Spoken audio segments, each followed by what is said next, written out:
find things for me to react to it. So yeah, this one is How to Be Miserable for the Rest of Your Life, and this one is by Better Ideas.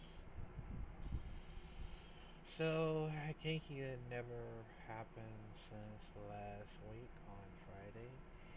Yep, my life is very miserable right about now, just in case. Um, how everything's going to bad from worse. So yeah, that's how it happens to me when my life is very miserable every single time. And yeah, but yeah, man. Let's check it out in five, four, three, two. Here's a quick tutorial on how to be miserable for the rest of your life. Step 1. Wake up whenever you want to. Don't wake up at a reasonable hour, an hour that makes you feel good about yourself. Make sure you wake up when everyone has had a head start to the day. You really want to make sure you feel like you've missed any chance to start your day off on the right foot. And when you get out of bed, don't make your bed and don't shower. Just wear whatever you wore yesterday and head downstairs. It's important that you start the day off with little to no self-respect, feeling as grimy as possible. Step 2. Make sure your house is always a complete disaster. Your house is filled with many rooms, each with a specific purpose. You want to make sure that it's extremely difficult to accomplish those purposes. The pigsty will also help subconsciously reinforce the idea that you're a disorganized person whose life is not in order. This is an extremely important belief to have when trying to remain miserable. Step 3. Procrastinate. When the thought dawns on you to do something productive, like clean your disgusting kitchen, just ignore that feeling. After all, you just woke up, and you have so much time later in the day to get that done. You want to get in the habit of delegating all your life's problems to the future version of yourself, who will probably have a lot more motivation and energy than you do right now. Step 4. Look busy. After you sit down to do some work, open up a Word document to help yourself feel like you're being productive. Give your document a nice title, and then immediately open up Reddit, Instagram, Facebook, and Twitter just to check if you missed anything. You see, it doesn't really matter what you do. As long as you're sitting on your desk and that Word document is open, it'll help trick your conscience into thinking you're doing work, but you won't be getting any further in life. Step 5. Wait for opportunities. Never be proactive with finding new opportunities to grow your career or meet new people. Wait for all of that to come knocking on your door. After all, if it's gonna happen, it's gonna happen. You'll meet the girl of your dreams one day and things will kind of just work out. You'll probably also land your dream job if you just wait long enough. Anyways, the important thing is to not take action. Don't try to figure out the most effective way to get what you want. Just wait until things work out. Step 6. Be default no. When a friend asks you to go out for a drink, just say no. After all, you're super busy these days and have a lot of work to do. When your boss gives you the opportunity to lead a meeting at work, try to find an excuse to slink out of it. The key here is to give everyone the impression that they should just let you do your own thing. Be so good at saying no that people just stop asking you to do anything. Step 7. Be suspicious of people. Never give people the benefit of the doubt. Believe that everyone basically just wants to take advantage of you. And because of this, you should be guarded and put up walls to protect yourself emotionally. Assume the smiles people give you are fake and that their motives are malevolent. Step 8. Never fix the things you dislike about yourself.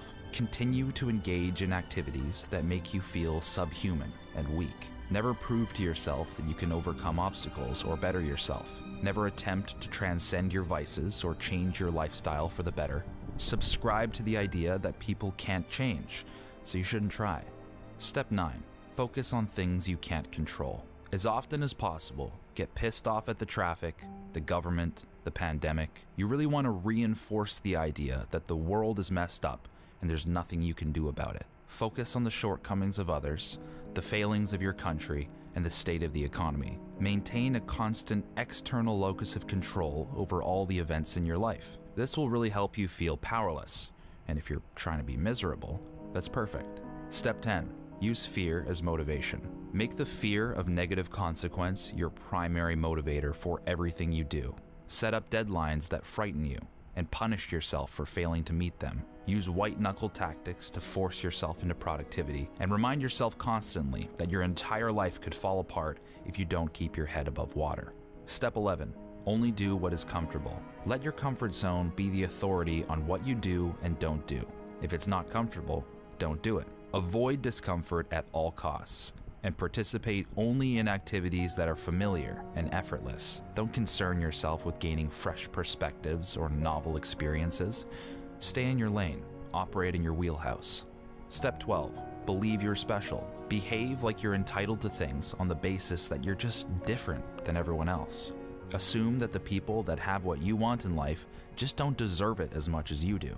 Always regard yourself as talented, unique, one of a kind. This will really help you develop an outsider complex, which will make it difficult to open up to other people or see things from their perspective.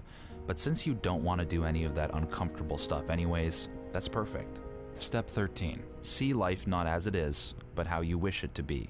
Daydream of a day where things are better. Fantasize about a life where all your problems are gone. You want to make sure you mentally escape as much as possible to distract you from the obstacles in front of you. Pour your mental energy not into fixing your problems or improving yourself, but into building up this fantasy to be as detailed as possible. Reflect daily about what you would buy if you won the lottery or became a celebrity. Constantly compare your life to this fiction and become resentful at the juxtaposition.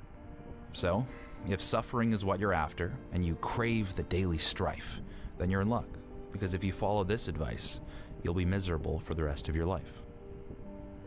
This video was sponsored by Audible. The audiobook I'm currently diving into is Green Lights by Matthew McConaughey. It's been on Amazon's bestseller list for 23 straight weeks now, and I wanted to see what the hype was about. And sure enough, I'm really enjoying it so far. I think the Audible version is especially enjoyable because it's narrated by McConaughey himself, which really helps his lessons and tales resonate with the reader. It really feels like you're getting to know Matthew McConaughey personally, and he just seems like a cool guy to know. For those of you who don't know, Audible is the leading provider of spoken word entertainment and audiobooks, ranging from bestsellers to celebrity memoirs, motivation, productivity, and so much more, like original entertainment and even podcasts. Audible recently launched their newest plan, Audible Plus, and with Audible Plus, you get access to their entire Plus catalog, which is filled with thousands and thousands of select originals, audiobooks, and podcasts, including ad-free versions of popular shows as well as exclusive series. One of my favorite things about Audible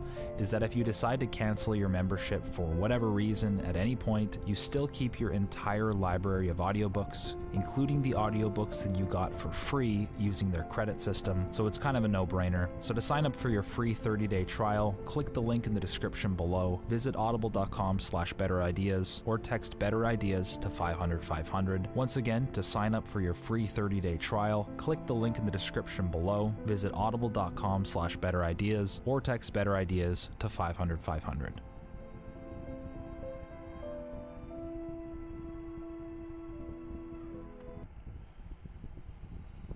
Whew. I mean, you know, I've been through a lot sometimes, so I always feel like I was busy every single time.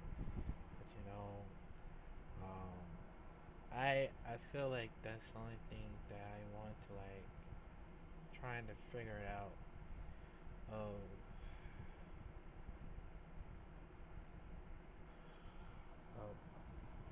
of trying to figure out how to be more complete person